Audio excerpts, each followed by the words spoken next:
नमस्कार मित्रांनो, आपल्या यूट्यूब चॅनलवरती तुम्हा सर्वांचं पुन्हा एकदा सहर्ष स्वागत। उपमुख्यमंत्री अजित पवार पालकमंत्री असलेल्या पुणे आणि बीड या दोन्ही जिल्ह्यांमध्ये दोन नवीन पशुवैद्यकीय महाविद्यालय स्थापन करण्यास राज्य मंत्रिमंडळाने आज मान्यता दिली आहे।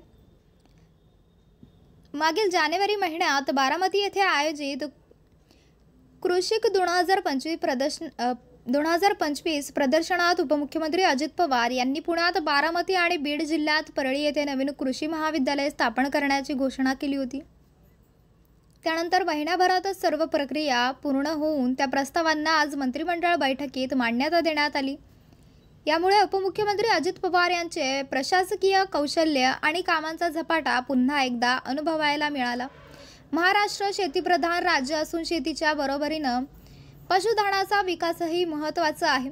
आज मंजुरी मिळालेल्या बारामती आणि परळी येथे नवीन शासकीय पशुवैद्यकीय महाविद्यालयामुळे पशुपालकांना अत्याधुनिक दर्जावर पशुवैद्यकीय सेवा मिळणार असून राज्यात प्रशिक्षित पशुवैद्यकीयांची संख्या वाढवण्यास मदत होणार आहे। राज्यातील पशुधनाच्या आरोग्याची काळजी आणि विकासासाठी ही पशुवैद्यकीय महाविद्यालये महत्त्वाची भूमिका बजावतील असा विश्वास या निमित्ताने व्यक्त करण्यात येत आहे। तर मित्रांनो, आपल्याला काय वाटतंय? आपली प्रतिक्रिया आम्हाला कमेंट बॉक्सच्या माध्यमातून नक्कीच कळवा आणि चॅनलला आणखीनही सबस्क्राइब केलं नसेल तर चॅनलला सबस्क्राइब करा, बेल आयकॉन प्रेस करा